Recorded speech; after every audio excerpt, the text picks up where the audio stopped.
কোরআনের দৃষ্টিকোণ থেকে আপনার জীবন কেমন ছিল? আপনি কিসে বিশ্বাস করতেন? মুসলিম হওয়ার আগে আমি রিফর্ম চার্চের একজন প্রোটেস্ট্যান্ট খ্রিস্টান ছিলাম। আমরা বাইবেল পড়তাম।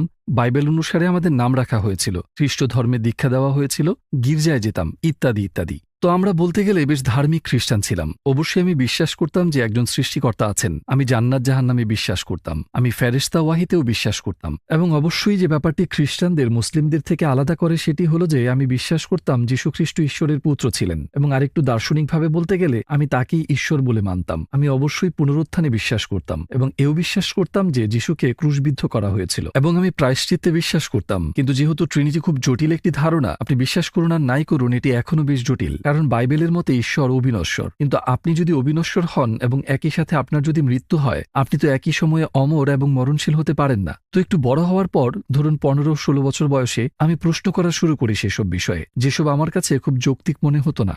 আমি অনেক ধর্মযাজক, প্রচারক, এমনকি রাব্বিদের সাথেও কথা বলেছি, কিন্তু তাদের দেওয়া উত্তরগুলো সন্তোষজনক ছিল না, যেটি বিষয়টিকে আমার জন্য আরও জটিল করে ফেলেছিল।